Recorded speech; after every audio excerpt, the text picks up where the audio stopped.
guys, welcome back to my channel. Simone here. So today I'm going to be filming the Orphan Black original book tag that was created by Fit and Beautiful Heart Reads, Nadia over there, and I will link her video below because she actually tagged me in the original book tag, which is amazing. Thank you so much.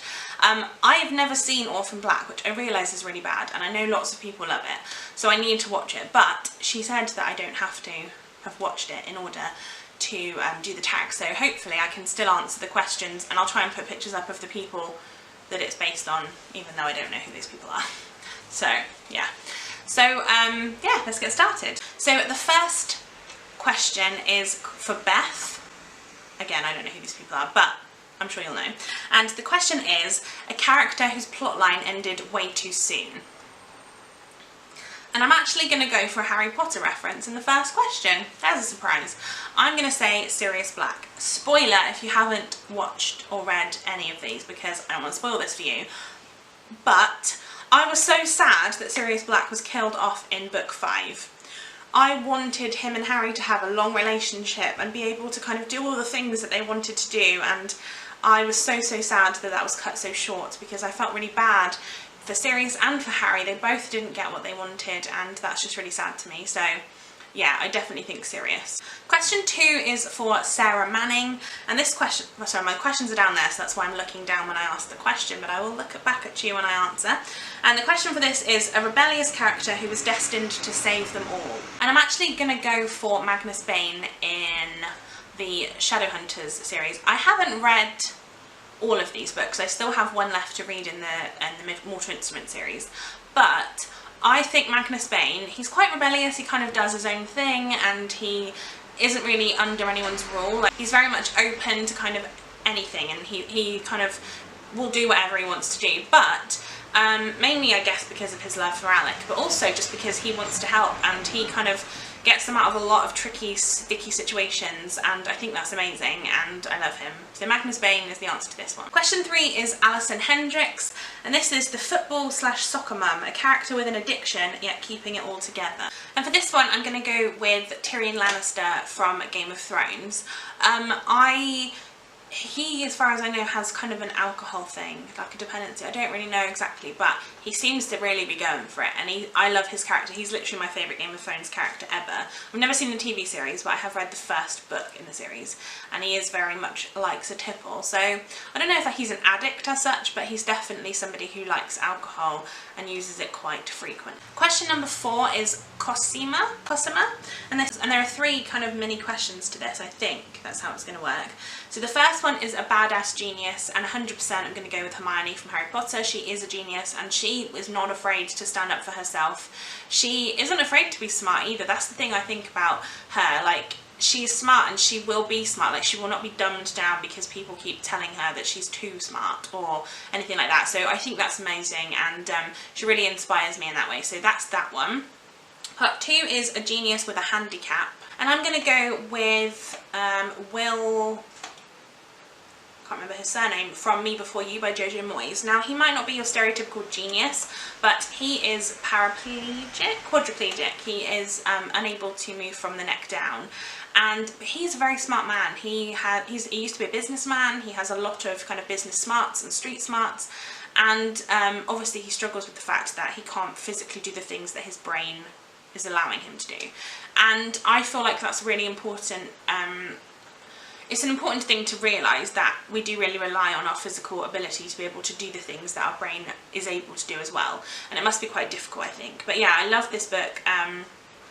You know, Will as a character was amazing, so I definitely think that he is my genius with a handicap.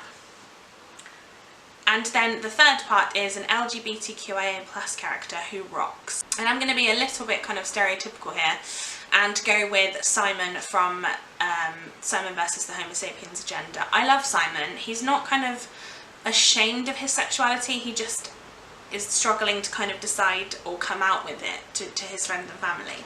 And I just really like the relationship he has with Blue, who's if you don't know what Simon vs. Homo Sapiens Agenda is, it's about a guy named Simon who is gay, and he is communicating via email to somebody else in his school who goes by the code name of Blue, and he obviously doesn't know who this person is, but he's sort of dealing with the idea of coming out to his friends and family, but also finding out who this person is. Does he want to find out who they are? They have a very good relationship online, but does he really want to know who it is? And it could ruin everything. So yeah, that's kind of, he's my favourite LGBTQIA+ character.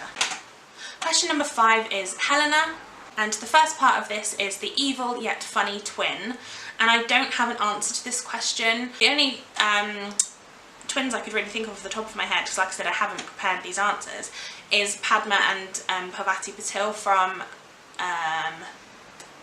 what's it from? Harry Potter. Stupid question.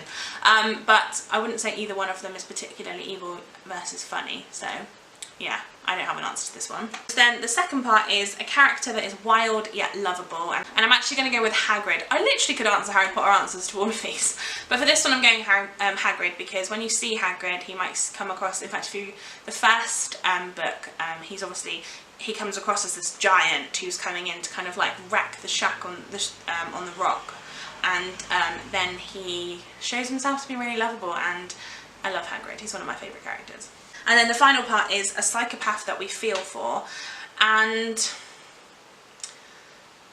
I feel like most people will probably say, is it Joe from You by Carolyn Kepnes? And I hated Joe. I don't actually have an answer to this because I don't really think I've read many books about psychopaths, to be honest with you. Like I said, that's one I have read and I really didn't like him, so yeah, I don't have an answer for this one either, I'm afraid. Next is question 6, and this is Rachel, and that is an evil character that could have known better. And I'm actually going to go for Moriarty in the Sherlock Holmes series by Arthur Conan Doyle.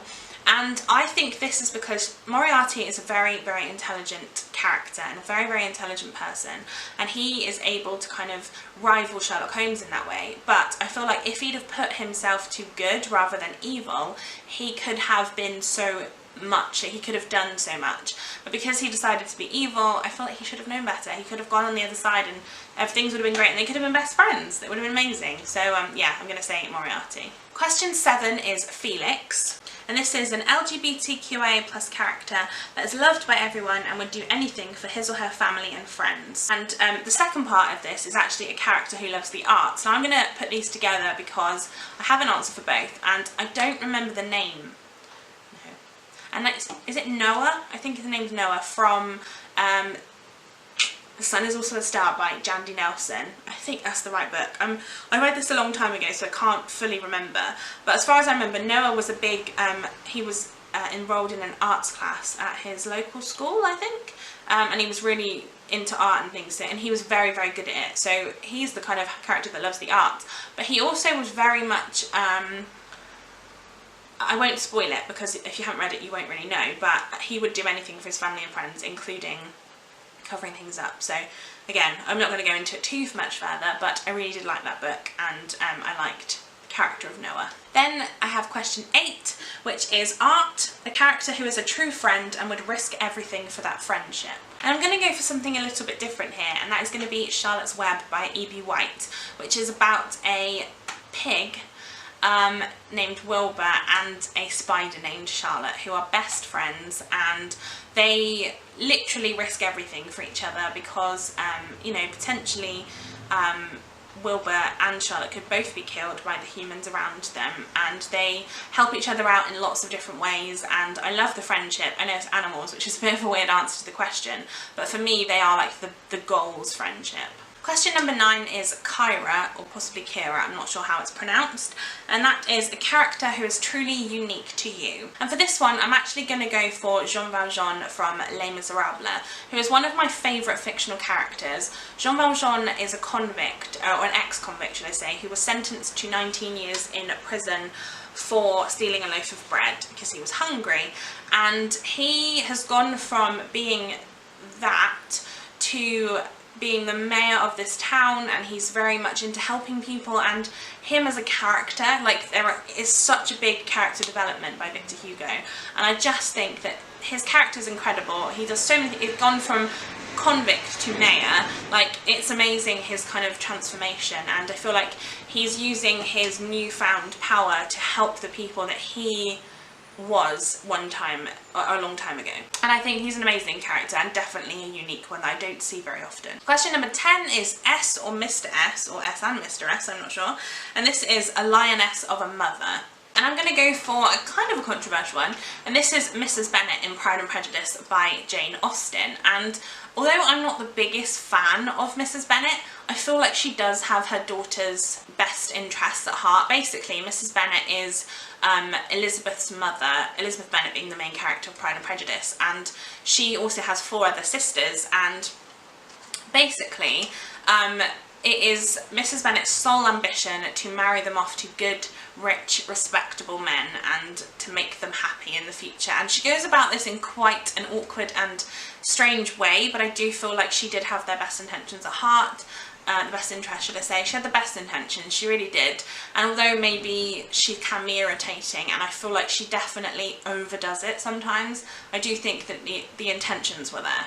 Question number 11 is Paul, and this is from good guy to bad guy to doing everything for love. And I'm going to go for Mr. Rochester in Jane Eyre, which you might know is one of my favourite books. In fact, it is probably my favourite classic of all time, and that is by Charlotte Bronte. Now, Mr. Rochester is a character who, from what you know about him, he falls in love with Jane Eyre basically, but he has some secrets in his past that make him kind of a bad guy, but maybe he wasn't doing it for bad reasons, and so that's kind of the arc that I see him being, starting off as a good guy, something really bad happening to him, so he had to kind of be the bad guy, but then he's doing everything for love in the end. So this definitely fits, I think, and yeah, it's definitely one of those kind of storylines where you don't really know whether to like him or not at the beginning, but then it kind of all makes sense at the end.